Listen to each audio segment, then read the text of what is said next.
Hello everyone, आदाब, अस्सलाम वालेकुम, how are you. Welcome to my YouTube channel Noor classes. I hope आप सब ठीक होंगे। आज हम केमिकल काइनेटिक्स के लास्ट टॉपिक को, लास्ट आर्टिकल को स्टडी करेंगे, जिसमें हमें आपको एक्टिवेशन एनर्जी और उसके साथ साथ अभिक्रिया पर ताप का प्रभाव क्या पड़ता है, इफ़ेक्ट क्या पड़ता है, और कैटलिस्ट को भी हम देखेंगे थोड़ा सा, चूँकि इसका इन्फ्लुएंस है रिएक्शन पर क्या पड़ता है। इन सारी चीज़ों को कवर करेंगे। तो सबसे पहले हम स्टडी करते हैं एक्टिवेशन एनर्जी।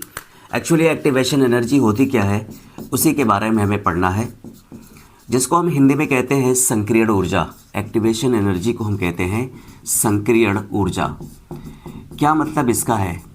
रिएक्शन जो होती है, वो जो रिएक्शंस होती हैं, रिएक्टेंट पार्टिसिपेट्स करते हैं, प्रोडक्ट बनते हैं, लेकिन इस प्रोसेस में डायरेक्टली ऐसा नहीं होता है कि वो प्रोडक्ट बन जाता है। तो एक ऐसी कंडीशंस आती हैं जो कि इंटरमीडिएट प्रोडक्ट बनते हैं।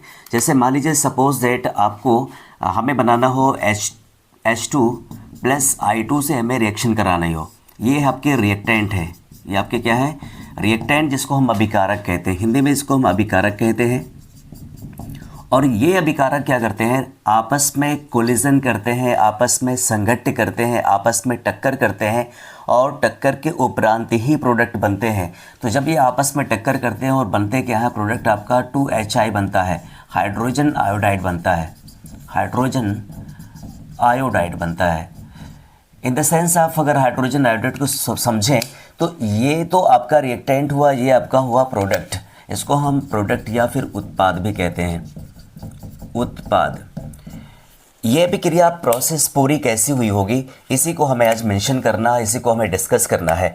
तो अभिक्रिया से मान लीजिए आपका ये, मैं इसको H2 और I2 को ऐसे भी लिख सकता हूँ, H2 प्लस I2, ये इनके बीच बॉन्ड है, HH के बीच बॉन्ड है, II के बीच बॉन्ड है। और इस बॉन्ड से जब हम इसमें संघट्ट होते हैं और यानी टक्कर होता है, कोलिजन होता है, उसके उपरांत आप देखेंगे कि H और I और I के बीच क्या होता है, जैसे जैसे बॉन्ड टूटता है, ये इनके बीच जो बॉन्ड है, ये जैसे जैसे ब्रेक होता है, वैसे वैसे HI के साथ क्या होता है, जुड़ता है। यानी ये बॉन्ड तो ब्रेक होता है, ये बॉन्ड तो ब्रेक होता है, वैसे उसी टाइम पर क्या होता है, ये ऐड होता है। यानी H और I के बीच जो अट्रैक्शन होता है, वो अट्रैक्शन क्या होता है, यहाँ पर ये बॉन्ड ब्रेक्स होती हैं और ये बॉन्ड क्या होती हैं, जुड़ने लगती हैं। यानी इसको हम लिख सकते हैं, जैसे जैसे बॉन्ड क्लीवेज होंगे,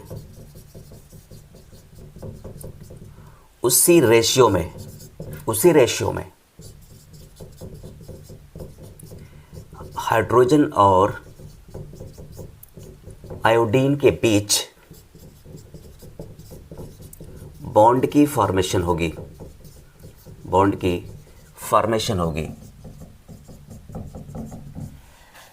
इतना तो हमें समझ आया। इसी को हम कहते हैं इंटरमीडिएट प्रोडक्ट कहते हैं। क्या कहते हैं? इंटरमीडिएट प्रोडक्ट कहते हैं। मतलब इसको हम माध्यमिक उत्पाद कहते हैं। क्या कहते हैं? माध्यमिक। हिंदी में अगर हम लिखें यहाँ पर तो हम लिख सकते हैं माध्यमिक उत्पाद। ये हुआ माध्यमिक उत्पाद। पर ये बहुत ज़्यादा देर तक रहता नहीं है सॉरी, पर ये बहुत ज़्यादा देर तक रहता नहीं है। ये नॉर्मली कम समय के लिए या कम टाइम के लिए एग्जिस्ट करता है, यानी अल्प समय जिसे आप कह सकते हो, कम समय के लिए एग्जिस्ट करता है। और ये देन क्या होता है, गिवन इस प्रोडक्ट 2HI यानी फुली प्रोडक्ट में वो कन्वर्ट हो जाता है, तैयार हो जाता है। इसको हम कहते हैं उत्पाद में बदल जाता है। ये उत्पाद में बदल गया। अभी कहने का सेंस ये है कि आपका ये अभिकारक है, ये आपका रिएक्टेंट है। यही रिएक्टेंट यानी अभिकारक क्या करता है, देखिए, अभिकारक से लेकर इंटरमीडिएट प्रोडक्ट तक पहुंचने के लिए जितनी ऊर्जा की आवश्यकता होती है, या फिर यूँ हम कहें कि अभिकारक को माध्यमिक या इंटरमीडिएट प्रोडक्ट तक पहुंचने में जितनी ऊर्जा की आवश्यकता होती है, उसे हम कहते हैं एक्टिवेशन एनर्जी कहते हैं। उसे हम क्या कहते हैं? एक्टिवेशन एनर्जी कहते हैं। और देन ये क्या होता है, ये थोड़े से ही समय के लिए होता है, यानी जिसको हम कहते हैं माइन्यूट टाइम्स के लिए होता है, बहुत कम समय के लिए एग्जिस्ट करता है और देन वो प्रोडक्ट में कन्वर्ट हो जाता है। अगर हम इसको ग्राफ से समझें तो ग्राफ हमारा क्या कहता है, मान लीजिए हमने यहाँ पर एक ग्राफ लिया, एक्स एक्सिस और वाई एक्सिस पर लिया। ये आपका जो है अभिक्रिया निर्देशांक, मैं यहाँ लिख दे रहा हूँ अभिक्रिया निर्देशांक, ये अभिक्रिया निर्देशांक है और ये आपकी है ऊर्जा, ये आपकी है ऊर्जा। एक ग्राफ और भी मैं यहाँ मेंशन करता हूँ, साथ ही मैं मेंशन कर लेता हूँ, मुझे लगता है फ्रेम कटेगा नहीं, कटना नहीं चाहिए। इसको थोड़ा सा नीचे कर लेता हूँ और इसको थोड़ा छोटा कर लेता हूँ। दो ग्राफ सिमिलरली अगर हम देखें, कवर करेंगे तो हमें आसानी से समझ आ जाएगा। यह अभिक्रिया निर्देशांक है, अभिक्रिया निर्देशांक, और ये भी क्या है, यहाँ भी वही चीज़ होगी, अभिक्रिया निर्देशांक। ये आपकी ऊर्जा है, यहाँ भी आपकी ऊर्जा है। देखिए यहाँ मान लेते हैं हम रिएक्टेंट की कोई यहाँ एनर्जी लेवल रिएक्टेंट का ये है, जाहिर है यहाँ होगा। अब यहाँ से वो क्या करता है, जब यहाँ से रिएक्टेंट रिएक्शन करता है तो ये प्रोडक्ट बनाता है, यानी इंटरमीडिएट प्रोडक्ट यहाँ बनता है, इंटरमीडिएट प्रोडक्ट। ये जब पीक पर पहुँचता है तो माध्यमिक उत्पाद बनाता है। यहाँ पर जो हमने एक लाइन ऊपर कवर करी है वो इस पर, यानी उसको टच होना चाहिए था।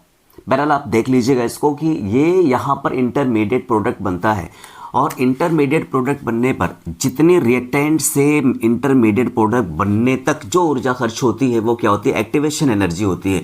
अब ये जब वहाँ से आता है तो फिर ये इसकी ऊर्जा यानी कम हो जाती है, किसकी, प्रोडक्ट की ऊर्जा कम हो जाती है। जाहिर है वहाँ से जब आएगा तो वो क्या होगी, नीचे की तरफ कम हो जाएगी। अगर इसको आप इस तरीके से आगे बढ़ा लें तो आप क्या देख रहे हैं, आगे इसको हम बढ़ा लेते हैं तो ये हमें जो दिखाई पड़ रहा है, अब इसको हम इधर बढ़ा लेते हैं। P और R के बीच ये जो इतना एनर्जी का डिफरेंस है, भाई एनर्जी इतनी कम हो रही है, कितनी, ये जो डेल्टा H है, डेल्टा H का मतलब ये इतनी एनर्जी माइनस है, इतनी एनर्जी कम हो गई, इसका मतलब एनर्जी का लॉस हुआ है। यहाँ पर क्या हुआ है, एनर्जी का लॉस हुआ है। आपके रिएक्टेंट की एनर्जी ज़्यादा थी पर यहाँ पर प्रोडक्ट की एनर्जी क्या हो गई, कम हो गई। यहाँ से लेकर यहाँ तक ये आपका कहलाता है एक्टिवेशन एनर्जी कहलाती है। क्या कहलाती है, एक्टिवेशन एनर्जी कहलाती है। देखिए ये जो आप देख रहे हैं रिएक्टेंट से इंटरमीडिएट प्रोडक्ट तक बनने के लिए जितनी ऊर्जा या जितनी एनर्जी की नीड होती है, रिक्वायर होती है, उसे हम कहते हैं एक्टिवेशन एनर्जी। तो हमने क्या देखा, इंटरमीडिएट यहीं तक बना, प्रोडक्ट आपकी ऊर्जा कम हो जा रही है, इसका मतलब क्या हुआ, ये नेगेटिव हुआ। और ये नेगेटिव का मतलब होता है ऊष्माक्षेपी, यानी इतनी एनर्जी बाहर निकल रही है। नेगेटिव का मतलब क्या हो रहा है, एनर्जी इतनी बाहर निकल रही है, ऊष्माक्षेपी अभिक्रिया होगी। कौन सी होगी, एक्सोथर्मिक होगी, एक्सोथर्मिक इज ऊष्माक्षेपी, ऊष्माक्षेपी अभिक्रिया होगी। ये चीज़ तो हमें समझ आ गई कि ऊष्माक्षेपी अभिक्रिया क्यों हो रही है, क्योंकि रिएक्टेंट से प्रोडक्ट की एनर्जी कम हो रही है। यानी एक्टिवेशन एनर्जी अगर देखा जाए यहाँ से वहाँ तक तो ये डेल्टा H नेगेटिव है, यानी बाहर ऊष्मा निकल रही है, और जब ये लॉस हो रहा है प्रोडक्ट की एनर्जी देखिए यहाँ पर कम ऑटोमेटिक हो जा रही है। यही रेफरेंस में अगर यहाँ हम देखें तो यहाँ एक चीज़ हमें समझ आती है कि मान लीजिए रिएक्टेंट आपका यहाँ पर है और रिएक्टेंट की अब चूँकि एनर्जी क्या होती है, ज़्यादा होती है, उस वक्त कंसंट्रेशन ज़्यादा होती है। यहाँ से अगर ग्राफ को हम मेंशन करें यहाँ तक, देखिए प्रोडक्ट पहले ही बन जा रहा है। क्या बन जा रहा है, प्रोडक्ट पहले ही बन जा रहा है। और जब ये प्रोडक्ट पहले बन जा रहा है तो अगर हम इसको आगे बढ़ा दें, ये देखिए यहाँ बढ़ा देते हैं और इसको थोड़ा सा आगे इधर कर लेते हैं। लाइनें थोड़ा सा हो सकता है वो सही ना बनी हो, पर हमें समझना इतना ही है। ये देखिए एक्टिवेशन एनर्जी, ये इनकी है एक्टिवेशन एनर्जी। ये यहाँ बनता है इंटरमीडिएट, क्या बनता है, इंटरमीडिएट प्रोडक्ट बनते हैं। इंटरमीडिएट प्रोडक्ट बना कहाँ से लेकर, रिएक्टेंट से लेकर यहाँ तक। आपके बीच जो ये डिफरेंस दिख रहा है, ये जो डिफरेंस दिख रहा है डेल्टा H, यहाँ से लेकर यहाँ तक, ये डेल्टा H क्या है, पॉजिटिव है। क्या है, पॉजिटिव। क्यों? क्योंकि रिएक्टेंट से ज़्यादा एनर्जी किसकी है, प्रोडक्ट की है। इसका मतलब क्या हुआ, आपने जो एनर्जी खर्च करी है वो डेल्टा एच के बराबर खर्च की है, डेल्टा एच के बराबर खर्च की है। इसका मतलब क्या हुआ कि ये जो अभिक्रिया होगी वो अभिक्रिया क्या होगी, ऊष्माशोषी होगी। कौन सी अभिक्रिया होगी, ऊष्माशोषी होगी, या फिर इसको हम इंग्लिश में कहते हैं एंडोथर्मिक रिएक्शन होगी। क्या होगी, एंडोथर्मिक रिएक्शन होगी। तो हमें क्या समझ आया कि एक्टिवेशन एनर्जी वो होती है जो रिएक्टेंट से लेकर इंटरमीडिएट प्रोडक्ट तक जो रिक्वायर एनर्जी होती है इसको चेंज होने में, उसे हम कहते हैं एक्टिवेशन एनर्जी। आप लोग इसका स्क्रीनशॉट ले लीजिए, मैं इसकी लैंग्वेज एक बार फिर लिख देता हूँ। सो डियर स्टूडेंट्स, ये हम अगर देखें अभिक्रिया, इसके हमने जो लैंग्वेजेस अभी लिखी है, अभिक्रिया अभिकारकों के मध्य संघट्य टक्करों से होती है। जाहिर है जो आपस में इनके रिएक्टेंट्स होंगे आपस में कोलिजन करेंगे, टक्कर करेंगे, देन वो क्या होता है, एक अभिकारक यानी मध्यवर्ती में चेंज हो जाता है, यानी इसको हम कहते हैं इंटरमीडिएट प्रोडक्ट में चेंज हो जाता है, जो कि बहुत शॉर्ट टाइम के लिए एग्जिस्ट होता है, बहुत अल्प समय के लिए वो होता अस्तित्व में रहता है।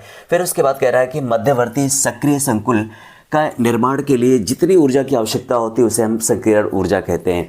अगर हम आर्हेनियस के सिद्धांत के अनुसार देखें तो आर्हेनियस ने बताया कि कांस्टेंट के यानी वेग कांस्टेंट बराबर क्या होता है, ए आर्हेनियस कांस्टेंट आपका है, ए एक्सपोनेंशियल आपका है माइनस की ई ए पावर अपन क्या है, आर टी है। इसको अगर देखें तो इसको हम कहते हैं रेट कांस्टेंट कहते हैं, ये रेट कांस्टेंट होता है जिसको हम कहते हैं वेग स्थिरांक। ये आपका आर्हेनियस कांस्टेंट है, आर्हेनियस कांस्टेंट है। ई जो होता है आपका एक्सपोनेंशियल होता है, एक्सपोनेंशियल जिसको हम कहते हैं चरघातांक, हिंदी में इसको हम कहते हैं चरघातांक। ये जो होती है वो एक्टिवेशन एनर्जी होती है, और आर जो होता है वो गैस कांस्टेंट होता है,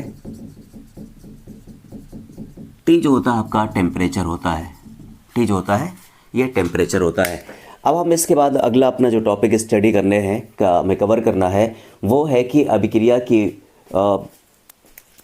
वेग की ताप पर निर्भरता, अभिक्रिया वेग की ताप पर निर्भरता। इसको मैं रफ करता हूँ, इसके स्क्रीनशॉट ले लीजिएगा, ले लीजिए। अगली जो हेडिंग है वो है अभिक्रिया वेग की ताप पर निर्भरता। जाहिर है कि टेम्परेचर जहाँ भी दिया जाएगा वहाँ पर अभिक्रिया के साथ कुछ ना कुछ ऐसी एक्टिवेशंस होंगी या ऐसी कोई कंडीशंस बनेंगी जिससे उस पर इन्फ्लुएंस या अफेक्ट पड़ेगा, और वो अफेक्ट क्या है वो हम लोग अभी ग्राफ के ज़रिए से उसको मेंशन करेंगे। सबसे पहले हम हेडिंग डालते हैं इसकी, अभिक्रिया वेग की ताप पर निर्भरता। अभिक्रिया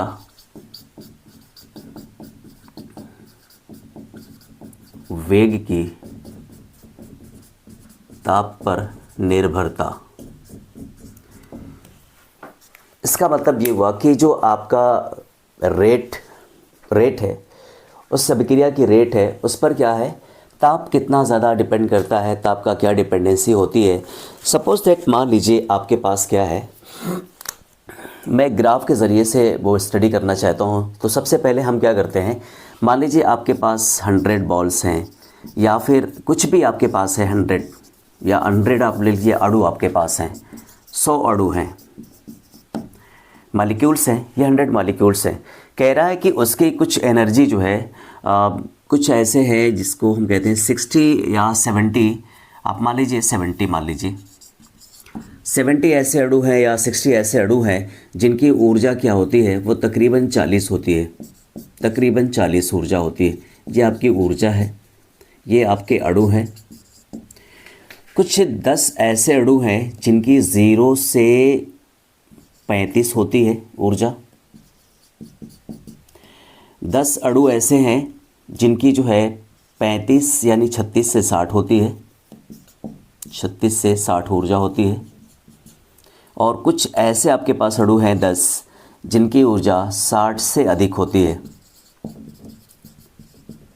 60 से अधिक होती है। ये जो हम समझ रहे हैं, इसको अगर ऐसे भी समझा जाए कि एक बैग आपके पास है, उसमें बॉल्स हैं, 100 बॉल्स हैं और इस 100 बॉल में से कुछ रेड कलर की हैं, मान लीजिए 40 रेड कलर्स की हैं और उसके बाद 35 जो है 0 से 35 कुछ और ग्रीन है, या फिर 36 से 60 के बीच जो है वो कुछ और हैं कलर हैं, या 60 से अधिक जो है वो कुछ और कलर्स की हैं। तो प्रोबेबिलिटी क्या होगी? प्रोबेबिलिटी यही होगी या प्रायिकता यही होगी जब आप अपने हाथ को उसमें से बॉल निकालना चाहेंगे बैग से, तो आप ये देखेंगे कि वहाँ पर सबसे ज़्यादा रेड कलर या 40 वाली ही निकल के आएगी। क्यों? चूँकि वो सबसे ज़्यादा नंबर में है। तो अगर ग्राफ के ज़रिए से हम समझें तो ग्राफ हमारा क्या बताता है? हमें ये बताता है कि ये मान लीजिए आपका ये है, इसको हम लिखते हैं गतिज ऊर्जा, यहाँ पर गतिज ऊर्जा, और यहाँ पर लिखते हैं अणुओं की संख्या। क्या लिखते हैं? अणुओं की संख्या। ये वो आपका एक्स एक्सिस है और ये आपका है वाई एक्सिस। इन एक्सिस पर अगर देखा जाए तो कह रहा है कि 70 ऐसे अणु हैं जिनकी ऊर्जा 40 है। तो 70 ऐसे अणु मान लीजिए कहीं पर यहाँ होगा 70 अणु, जाहिर है ऊर्जा ऊपर ही होती है, अणुओं की संख्या ऊपर यानी 70 है यहाँ पर। तो 70 ऐसे अणु हैं जिनकी ऊर्जा कितनी है? 40 है। मान लीजिए यहाँ पर आपका 40 है, यहाँ 40 है। ऊर्जा इधर बढ़ रही होती है, ये गतिज ऊर्जा आपने लिखा भी है। और इधर आपका मान लीजिए ये, मैं थोड़ा सा इसको और इधर कर देता हूँ, नीचे कर देता हूँ इसको, गतिज ऊर्जा ये मान लीजिए आपका क्या है? 60 से अधिक है। इससे अधिक तो कुछ नहीं है, 60 से अधिक है। तो ये पहली एनर्जी हमने क्या लिखी? 40 लिखी और दूसरी क्या लिखी? 60 लिखी। तो कह रहा है कि 70 ये आपका है, अणुओं की संख्या 70 है। ये मान लीजिए हमने यहाँ पर 70 लिख दिया। अब वो एक चीज़ और भी कह रहा है, नीचे भी हम देखेंगे। नीचे हम देखेंगे कि 10 अणुओं की संख्या 0 से 35 है। 0 से 35 का मतलब क्या होगा? यहीं से कहीं से उठेगा, यहीं से आपका ग्राफ कहीं यहीं से उठेगा। तो 0 से, और फिर कह रहा है कि 36 से 60 भी कुछ ऐसे हैं, तो 36 से 60 यानी यहाँ कहीं होगा और इस तरीके से फ्लैट होगा। अब इसके साथ साथ यहाँ भी कह रहा है कि 10 अणुओं की जो अणु हैं उनकी ऊर्जा जो होती है वो 60 से अधिक होती है। तो यहाँ 60 है, तो इसको हम कवर करते हैं। सबसे पहले क्या करते हैं, हमारा कोई एक ऐसा स्थान होगा जहाँ पर अति संभाव्य होगा, यानी जिसमें मोस्ट प्रोबेबिलिटी होगी कि वहाँ पर सबसे ज़्यादा पाया जाए अणु। कौन सा है? 70 वाला है। तो यहाँ से हम शुरू करते हैं 0 से। 10 अणुओं की एनर्जी कितनी है? 0 से। तो 0 से अगर हम शुरू करेंगे, और चूँकि ये इसको हम थोड़ा सा अगर मेंशन करें, ये देखिए, ये थोड़ा सा आप सही कर लीजिएगा, 1 मिनट। यहाँ पर ये देखिए, ये जो ग्राफ आपने देखा, इस ग्राफ से हमें ये समझ आ रहा है कि कुछ ऐसा यहाँ पर एक पीक है। ये जो पीक आपको दिख रहा है, इस पीक पर आपने ये देखा कि यहाँ पर अति संभाव्य है। क्या है ये? अति संभाव्य है, जिसमें आपने एनर्जी क्या है? 70 से 40 है। थोड़ा सा इधर हो गया, वो डिफरेंसेस हो गए हैं, ये थोड़ा सा इधर आप कर लेते हैं हम, यहाँ पर। तो मोस्ट प्रोबेबिलिटी क्या है? यहाँ पर 70 अणु है और उसकी ऊर्जा 40 है। तो ये आपका क्या हुआ? इंटरमीडिएट, यानी यहाँ पर सबसे ज़्यादा बनने की प्रायिकता, यानी सबसे ज़्यादा अणु पाए जाने की प्रायिकता होती है। पर एक चीज़ तो और समझ आती है कि 40 ऐसे हैं। अच्छा, ये जो 0 से 35 है तो यहीं से स्टार्ट होगा, ये 35 यहीं कहीं होंगे। 40 तो वहाँ पर है लेकिन 35 तो यहीं कहीं होंगे। ये सारे लोग रिएक्शंस में पार्टिसिपेट नहीं करते हैं। क्यों?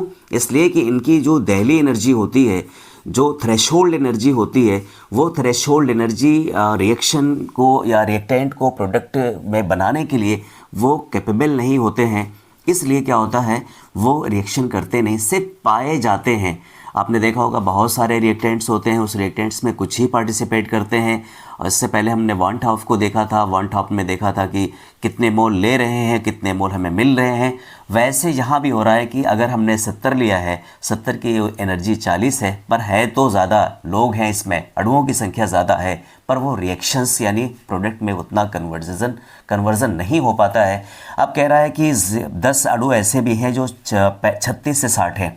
अब 36 से 60 में यानी कुछ इस तरीके से नीचे की तरफ आ रहा है ग्राफ। ये 36 से 60 कहीं नीचे होगा, 40 अगर यहाँ है तो 36 कहीं यहाँ पर होगा, यानी अब वो ग्राफ नीचे की तरफ आ रहा है। कह रहा 60, तो 60 की एनर्जी लगभग कहीं यहाँ पर होगी। और कह रहा 10 ऐसे अणु हैं जिनसे क्या है 60 से अधिक एनर्जी है। तो 60 से जब अधिक एनर्जी है, इसका मतलब क्या है, मैं इसको कवर कर दूँ दूसरी लाइन से, दूसरी पेन से कवर करता हूँ। ये देखिए यहाँ पर, ये जो आप देख रहे हैं ना, ये देखिए 10 ही अणु ऐसे हैं जिनमें क्या है, यानी हम इसको यहाँ लिख सकते हैं 10 अणु की ऊर्जा 60 से अधिक है, यही संघट्ट करते हैं, यही संघट्ट करते हैं। संघट्ट का मतलब होता है टक्कर, कोलिजन, आपस में फ्यूज़न करते हैं और टक्कर के बाद क्या होता है आप जानते हैं, प्रोडक्ट बनाते हैं। तो हमने ये देख लिया यहाँ पर। अब ये कैसे है, ये टी टेम्परेचर पर है। किस पर है, ये आपका है टी टेम्परेचर पर। अगर ये टी टेम्परेचर पर है तो वो कह रहा है कि टेम्परेचर का क्या इफ़ेक्ट पड़ेगा अगर आप टेम्परेचर बढ़ा रहे होते हैं। तो जब आप टेम्परेचर बढ़ा रहे होते हैं तो जाहिर है कि इसमें जो आपकी एनर्जी है, यानी जो एनर्जी है वो बढ़ जाएगी। किसमें, इन सब में बढ़ जाएगी। और जब इन सब में बढ़ जाएगी तब क्या हो जाएगा, यानी अगर हम एनर्जी को T+10 डिग्री सेल्सियस बढ़ाते हैं तो जो आपका K हो जाएगा वो K क्या हो जाएगा, 2 गुना हो जाएगा। कैसे हो जाएगा 2 गुना, यानी रेट जो कांस्टेंट आपका है वो 2 टाइम्स इंक्रीज़ कर जाएगा। अब यहाँ देखिए, तो रिएक्शंस को अगर हम यहाँ से उठाएं ये ग्राफ को, तो ये बिल्कुल इस तरीके से फ्लैट हो जाता है। सॉरी, ये थोड़ा सा और सही नहीं हुआ, ये बिल्कुल फ्लैट हो जाता है। ये थोड़ा सा नीचे कर लेते हैं इसको।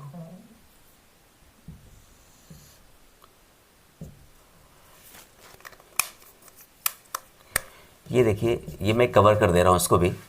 अब आप देखेंगे जैसे आपने टेम्परेचर बढ़ाया, जैसे आपने टेम्परेचर बढ़ाया, यानी इसको हम कह सकते हैं T+10 डिग्री सेल्सियस क्या हो गया, इसकी रेट क्या हो गई, बढ़ गई। अब इसकी रेट बढ़ गई, यानी जो 40 थे अब उनमें भी एनर्जी बटी, और एनर्जी बटने के बाद क्या हुआ, डिस्ट्रीब्यूट हो गई, इसमें चली गई। और जाने के बाद फिर क्या हुआ, जैसे एक आत्मा दूसरे आत्मा में, यानी एक आत्मा दूसरे शरीर में चली जाती है, ऐसी मान्यताएं लोग कहते हैं। पर अब आप देख रहे हैं कि एनर्जी, जैसे हमने एनर्जी दिया यानी टेम्परेचर को दिया, टेम्परेचर यानी 40 या 35 जो भी थी इनकी एनर्जी, अब वो क्या हो गई, कम हो गई, बट गई सब में, इनमें भी बट गई। अति संभाव्य जो जगह थी, ये अति संभाव्य जगह अगर इसको हम यहाँ पर मिला दें, देखिए ये इसको मिला दें, अब इसकी एनर्जी क्या हो गई, देखिए बढ़ गई, इसकी एनर्जी बढ़ गई। ये इतना बड़ा ग्राफ हो गया और ये फ्लैट हो गया। और फ्लैट हो गया मतलब ये क्या होगा, इसके रिएक्शन की रेट बढ़ गई, लगभग पहले इतना था उतना ही यहाँ पर हो गया, यानी अब क्या हो गया, 2K हो गया। कितना हो गया, 2K। रिएक्शन की रेट क्या होगी, इंक्रीज़ कर गई। अब जैसे ही हमने टेम्परेचर को दिया वैसे ही रिएक्शन की रेट को इंक्रीज़ कर गई। और अगर दूसरी चीज़ हम देखें तो पहले जो कुछ यहाँ पर अति संभाव्य था, अब ये अति संभाव्य यहाँ पर है। तो ये जो आपकी एक्टिवेशन एनर्जी होती है कुछ ऐसी होती है जैसे थ्रेशोल्ड एनर्जी होती है, इससे पहले रिएक्शन कर ही नहीं सकता। जैसे सपोज दैट मान लीजिए किसी की रिएक्शन करने के लिए एनर्जी की चाहिए वो 35 है या 40 है, 40 से अगर कम एनर्जी है उसके अराउंड में है तो रिएक्शन नहीं होगी, उससे ज़्यादा है तो हो सकती है, उससे कम है तो नहीं हो सकती। यानी एक बैरियर होता है, उस तक एनर्जी उनको चाहिए ही चाहिए होती है, देन तभी वो रिएक्शन कर पाएगा। तो हमने क्या देखा कि अभिक्रिया का जो वेग होता है वो ताप पर कैसे डिपेंड करता है।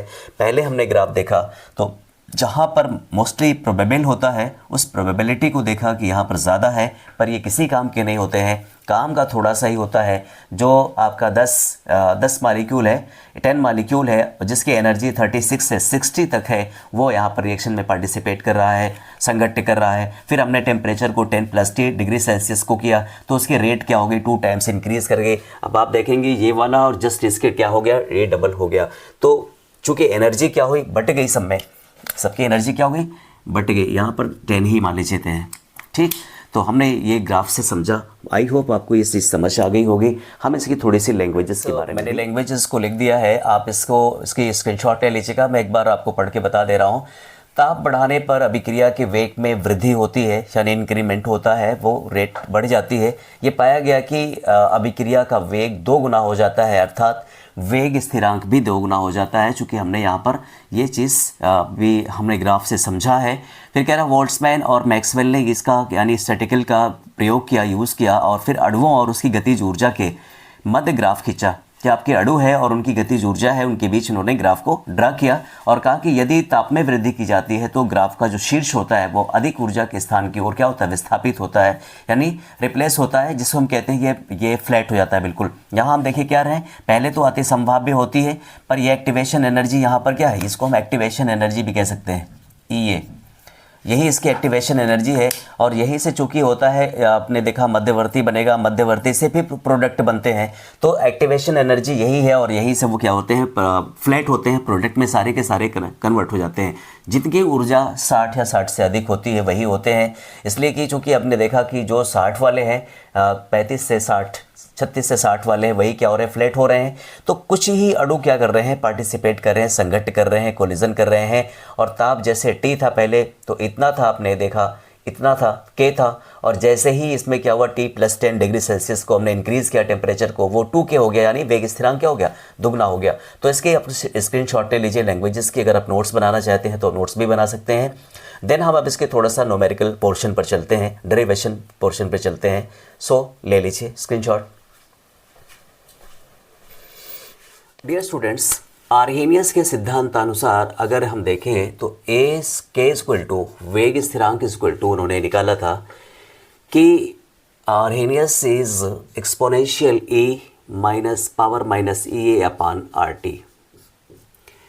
अगर इसको हम थोड़ा सा और भी एक्सप्लोर करें तो क्या देखते हैं, इसमें ये जो है आपका के भी हमने इससे पहले बताया था आपको, ये मैं बाद में बता देंगे।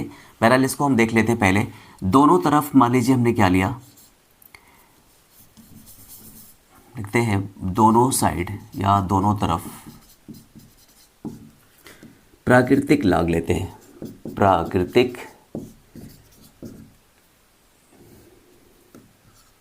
प्राकृतिक लॉग लेने पर, प्राकृतिक लॉग कैसे होता है, वो ln के फॉर्म में होता है। तो हम क्या लिख सकते हैं, ln k equal to ln A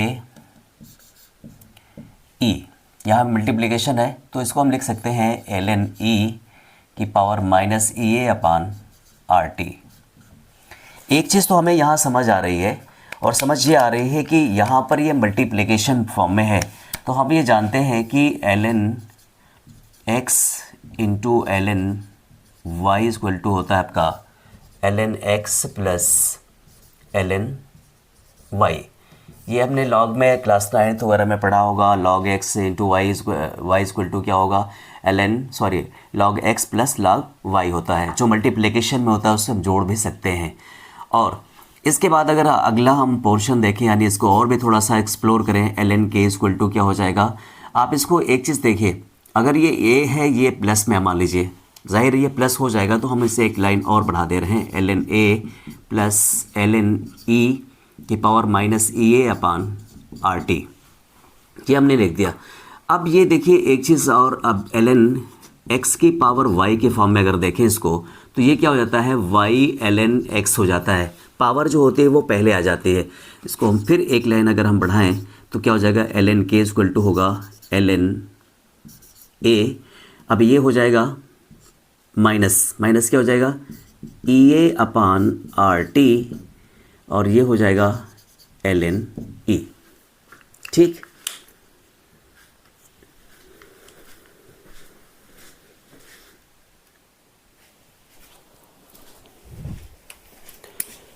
ये थोड़ा सा हम बड़ा सा कर लेते हैं, वो ln E। अब इसको हम क्या करते हैं, चूँकि ln E की वैल्यू क्या होती है, ln E की वैल्यू जो होती है वो होती है 1। कैसे, जब ln E को हम लॉग में लिखते हैं तो log बेस E की पावर E इक्वल टू क्या होता है, 1। किसी भी लॉग में अगर देखेंगे, जो उसका बेस होगा और उसकी उसकी घात जो होगी सेम होगी, तो उसकी वैल्यू क्या होती है, 1 होती है। थोड़ा सा वो बायोलॉजी के स्टूडेंट्स इस चीज़ को केयर करेंगे, वो कहीं शॉर्ट में वही लिख लेंगे ताकि आपको समझ आ जाए। फिर इसको हम क्या करते हैं, यहाँ इसकी वैल्यू 1 हो गई तो हम लिख सकते हैं, यहाँ हम लिख सकते हैं ln k इक्वल टू क्या हो जाएगा, इसको आप इधर लाइए, माइनस EA अपान RT, और ये हो जाएगा प्लस ln A। इतना हम लिख सकते हैं। यहाँ पर एक चीज़ अगर ग्राफ देखा जाए तो y equal to mx plus c लिख सकते हैं, mx प्लस c। इस पर आपने क्या देखा था, क्योंकि इससे पहले हमने कर लिया है, यहाँ पर सी ln a की वैल्यू सी, x की वैल्यू क्या हो जाएगा 1/t हो जाएगा, क्या हो जाएगा 1/t।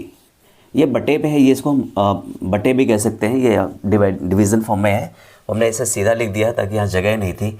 और इसकी ई ए की वैल्यू क्या है mx है, सॉरी m है, और k की वैल्यू क्या है यहाँ पर y है। तो ग्राफ को अगर ड्रा कर लें हम, तो यहीं पर हम ग्राफ को ड्रा करते हैं, जहाँ पर x एक्सिस आपका कहाँ पर है, ये आपका x एक्सिस है, ये आपका y एक्सिस है, तो ln के आपका यहाँ होगा, ln के आपका यहाँ होगा। कह रहा है माइनस ई ए अपॉन आर टी, तो 1/t कहाँ हो जाएगा x पर होगा, x आपका यहाँ पर है, तो 1/t आपने कहाँ लिखा, यहाँ लिखा।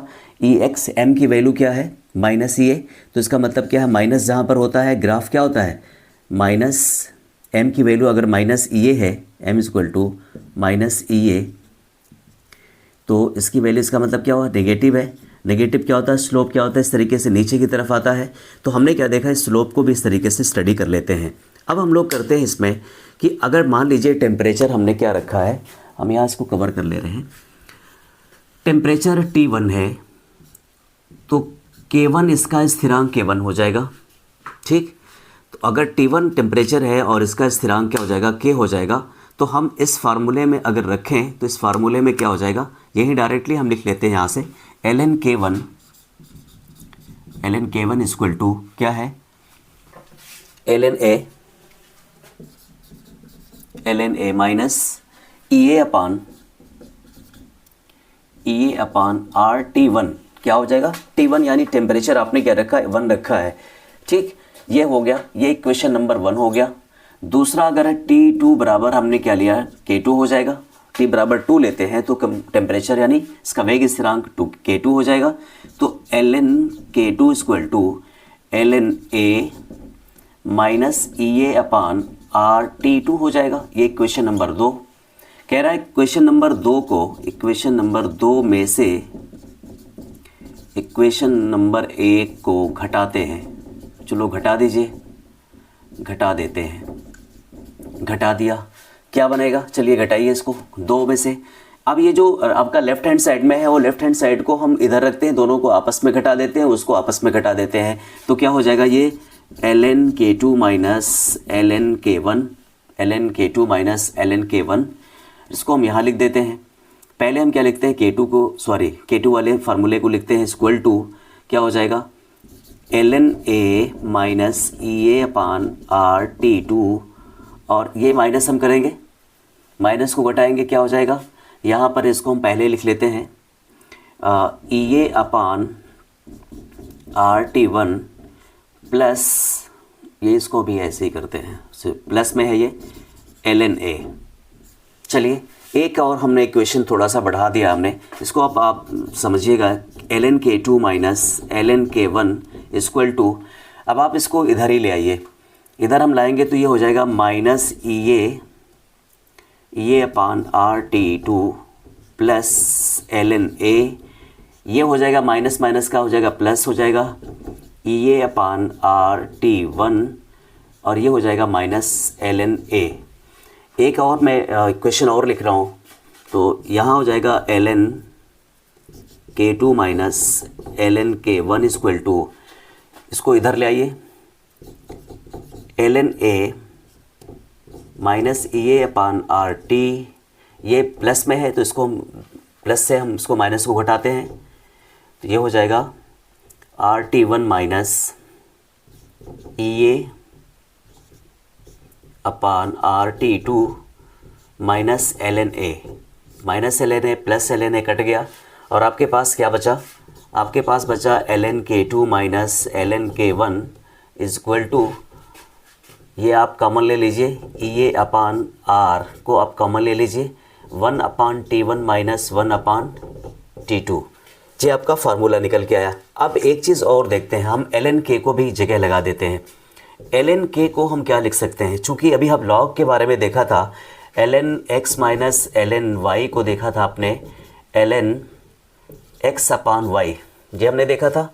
अब चूँकि ln को जब हम log में चेंज करेंगे, ln x की वैल्यू क्या होती है, ln x की वैल्यू होती है log बेस e की पावर x, या फिर हम log इसको हम लिख सकते हैं, डायरेक्टली लिख सकते हैं 2.303 log 10 बेस x लिख सकते हैं। तो यहाँ पर हमने क्या किया, इसको ऐसे कर लीजिए, ln के 1/ln k2, ये हमने लिखा, सॉरी k2 है, ln k2/ln k1 equal to क्या हो जाएगा, EA/R 1/T1 माइनस 1/T2। इतना तो लिख लिया। अब इसकी वैल्यू यहाँ डायरेक्ट ln की वैल्यू लिख लीजिए, 2.303 k2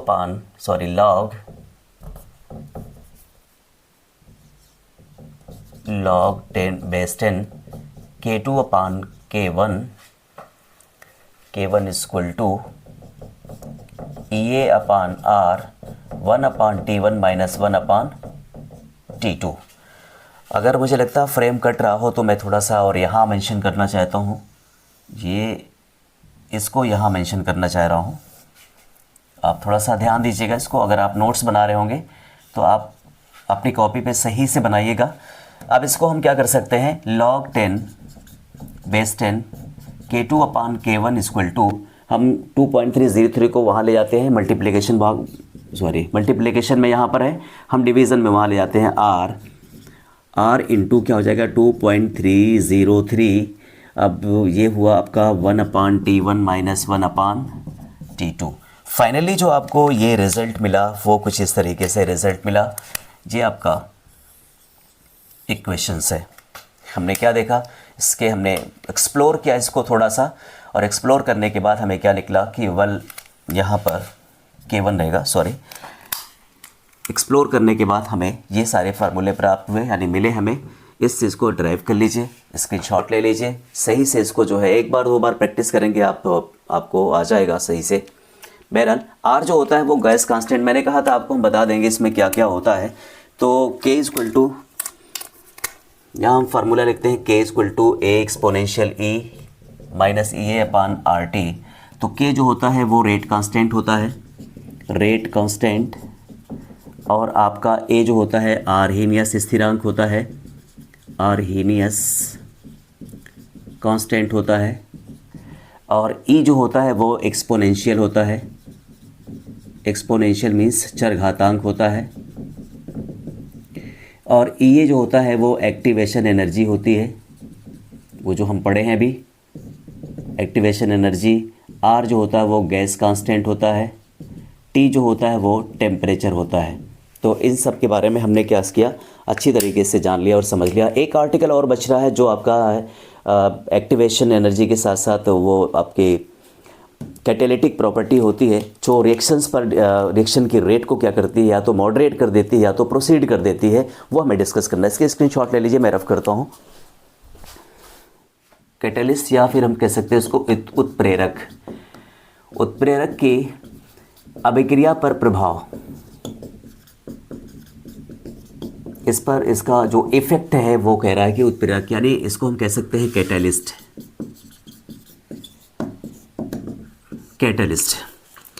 कैटेलिस्ट एक्चुअल होता क्या है, कैटेलिस्ट का मतलब ये होता है कि रिएक्शंस की रेट को प्रोसीड करना या फिर मॉडरेट भी कर देना।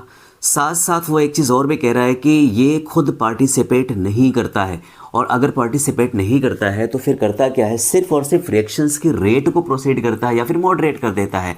यानी सेल्फ, जैसे मान लीजिए ऑक्सीजन का काम क्या होता है, ऑक्सीजन क्या करती है, बर्न करने में हेल्प करती है, खुद वो जलती नहीं है, खुद वो बर्न नहीं होती है, बल्कि क्या होता है, हेल्पफुल होती है। आपने आग बुझाते हैं तो पता चला मिट्टी डाल दिया, धूल डाल दिया, उसके साथ साथ आपने कार्बन डाइऑक्साइड डाल दिया, कनेक्शन जो होता है उसका फायर और ऑक्सीजन का वो आप ख़त्म करते हैं ताकि वो आगे ना बढ़ पाए। तो अगर हम यहाँ पर क्या करते हैं, अगर उत्प्रेरक को हम हटा दें तो हमारी रिएक्शंस की रेट क्या हो जाएगी, कम हो जाएगी, स्लो हो जाएगी, और फिर एक लंबा पाथ जो है वो कवर करेगी, रास्ता कवर करेगी, बहुत स्लो रिएक्शंस होगी, टाइम ले लेगा, फिर आपको जो विलिंगली जो यूजुअल आप चाहते हैं प्रोडक्ट मिलना वो मिलेगा नहीं। तो इसलिए क्या करते हैं हम लोग, प्रोडक्ट को बनाने के लिए, ईज़िली और ज़्यादा बनाने के लिए और आसानी से मिल जाए, वो उसमें हम जैसे हैबर प्रोसेस में हमने देखा था वहाँ पर Fe का इस्तेमाल किया जा रहा था, या फिर बहुत सारे निकल के इस्तेमाल करते हैं, या मोस्टली हम देखेंगे डी ब्लॉक के एलिमेंट्स के एज ए कैटलिस्ट यूज़ होते हैं। तो वो क्या करते हैं, वो इस तरीके से रिएक्शंस के रेट को प्रोसीड करते हैं, आगे बढ़ाते हैं, और ख़ुद वो पार्टिसिपेट उसमें नहीं होते हैं। इसको ग्राफ के ज़रिए से अगर हम समझें तो ग्राफ हमारा इस तरीके से हम लिखें यहाँ पर। इस ग्राफ में अगर देखें तो कुछ जो है अभिकारक अभिक्रिया निर्देशांक, इसको हम कहते हैं अभिक्रिया निर्देशांक। अभिक्रिया निर्देशांक, इस अभिक्रिया निर्देशांक में देखेंगे तो फिर कुछ चीज़ें तो ऐसी आपको दिखाई पड़ेंगे कि मान लीजिए आपका रिएक्टेंट की कंसंट्रेशन आपकी यहाँ पर है और इस रिएक्टेंट्स की कंसंट्रेशन यहाँ से लेकर यहाँ तक आती है, प्रोडक्ट यहाँ तक बनते हैं। या थोड़ा सा इसको और भी कर लेते हैं, यहाँ पर प्रोडक्ट बन गया, ठीक, उत्पाद यहाँ बना, रिएक्टेंट की कंसंट्रेशन यहाँ है, प्रोडक्ट की कंसंट्रेशन यहाँ पर है। अब आप देखिए कि यहाँ पर ये एक्टिवेशन एनर्जी बन रही, ये एक्टिवेशन एनर्जी है यहाँ पर होती है। इसको अगर ग्राफ से आप मिलाएंगे तो कुछ इस तरीके से होता है। ये लीजिए, यहाँ से लेकर यहाँ तक ये एक्टिवेशन एनर्जी आपकी है। कह रहा है कि वो एक्टिवेशन एनर्जी बिना विदाउट कैटेलिस्ट हो रही है। क्या हो रही है? विदाउट कैटेलिस्ट, विदाउट कैटलिस्ट हो रही है। अगर आप एक चीज़ और भी लोग कहते हैं या फिर किताबों में भी लिखा है, इस चीज़ को हम जानते हैं कि अगर आपके हमारे जो एंजाइम्स वगैरह होते हैं एज ए कैटलिस्ट ही होते हैं, तो वो हमारे पेट में जो खाना हम खाते हैं अगर वो एंजाइम्स ना सिक्रीट हो ना हो तो फिर वो हमारा खाना डाइजेशन नहीं हो पाएगा, और लगभग नियर अबाउट 100 टाइम्स ईयर जो है 100 ईयर्स जो है वो ऐसे ही ऐसा खाना पड़ा रहेगा, वो डाइजेस्ट होगा नहीं। तो ऐसे ही रिएक्शंस इसमें भी होती है। विदाउट कैटलिस्ट क्या होती है? लंबा पाथ कवर करती है, लंबा रास्ता कवर करती है, स्लो रिएक्शंस होती हैं। ये एक्टिवेशन एनर्जी इनकी है। आप देखेंगे विदाउट कैटलिस्ट अगर हम यहाँ पर कैटलिस्ट मिला देते हैं, यहाँ पर लाते हैं, तो कह रहा है कि एक वैकल्पिक रास्ता यानी अल्टरनेट बना लेता है। क्या बना लेता है? अल्टरनेट हो जाता है। ये हम कहते हैं एक्टिवेशन एनर्जी इसकी ये हो जाएगी EA1, EA1 हो जाएगी। अब आपने देखा कि इसकी एक्टिवेशन एनर्जी को देख लीजिए, तो ये देखिए यहाँ पर कवर कर रहा है, पाथ इसका कम हो गया, कवरिंग यानी जो इसका रास्ता था बहुत ऊपर से ज़्यादा जा रहा था, अब वो नीचे से। तो कह रहा कि जो वैकल्पिक रास्ता प्रदान करता है कौन? कैटलिस्ट एक वैकल्पिक रास्ता प्रदान करता है। कैटलिस्ट स्वयं प्रयोग नहीं, इसमें भाग नहीं लेता, बल्कि क्या होता है सिर्फ और सिर्फ रिएक्शन के रेट को प्रोसीड कर देता है। तो हमने क्या देखा यहाँ पर, इस तरीके से हमने इनके इस ग्राफ से समझ लिया कि कैटलिस्ट का क्या यूज़ होता है, कैटलिस्ट कैसे काम करता है। और कभी कभी तो ऐसा भी होता है जो इनहिबिट यानी मॉडरेट कर देता है रिएक्शंस को, जहाँ पर उसकी जो ज़रूरत होती है उस हिसाब से वो कर लेता है। तो हम क्या देखेंगे कि EA की एनर्जी क्या है? EA एनर्जी क्या है इसकी? अब ये ज़्यादा है और EA क्या हो गया? कम हो गया, EA1। तो इससे हमें ये समझ आया कि कैटलिस्ट का क्या है। मैं इसके लैंग्वेज लिखता हूँ थोड़ा सा, आप इसको स्क्रीनशॉट ले लीजिए। डियर स्टूडेंट्स, मैं लैंग्वेजेस को पढ़ दे रहा हूँ एक बार। कैटलिस्ट क्या होता है इससे पहले हमने डिस्कस कर लिया है कि ग्राफ के ज़रिए से समझ लिया। मैं एक बार और भी ग्राफ को समझा दे रहा हूँ। अभिक्रिया निर्देशांक ये वाला जो है, और ये आपका जो वर्टिकल है, इस वर्टिकल में ऊष्मा है, ऊष्मा दिखा रही है कि रिएक्टेंट की अभी कंसंट्रेशन ये है और वो इंटरमीडिएट प्रोडक्ट यहाँ तक बनाता है, इसकी एक्टिवेशन एनर्जी ये होती है। विदाउट कैटलिस्ट क्या होता है? वो लंबा पाथ कवर करता है। फिर उसके बाद हमने क्या उसमें उत्प्रेरक लगा दिया। उस प्रेरक लगाने के बाद क्या देखा कि ये शॉर्ट टाइम में क्या होता है, इसकी एनर्जी चूँकि क्या हो गई? ज़्यादा हो गई। और जब इसकी एनर्जी ज़्यादा हो गई तो क्या हुआ? अभी ये देखेंगे थोड़ा सा उल्टा हो गया था, आप सॉरी इसके लिए। फिर ये देखिएगा, ये इधर होगा यहाँ पर।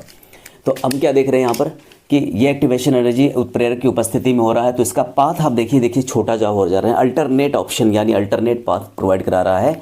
तो ये जो प्रोवाइड करा अल्टरनेट पाथ क्या होता है? इसकी संक्रियण ऊर्जा को कम कर देता है। अगर आप देखेंगे इसकी संक्रियण ऊर्जा को, तो ये आप देख रहे हैं, ये देखिए,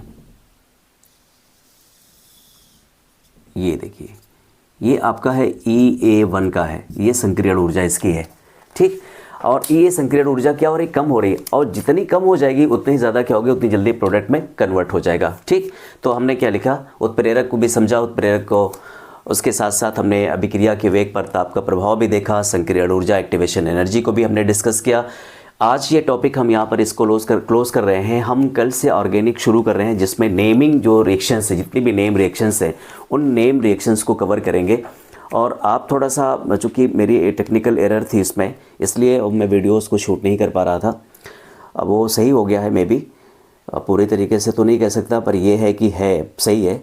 तो आप लोग हमारे साथ बने रहिए और ज़रूर देखिए। मे बी अब रोज़ अपलोड होंगी वीडियोस, आप चूँकि आपके एग्ज़ाम्स बहुत करीब है, 13 तारीख से आपके जो हैं वो प्री बोर्ड्स हैं, और इन प्री बोर्ड्स में बहुत ज़्यादा चूँकि आपको तैयारी करके ये बताना, आपको अपने आप को साबित करना है कि हम कितना प्रिपेयर कर लिए हैं और हम कितना हमें अभी करना बाकी है।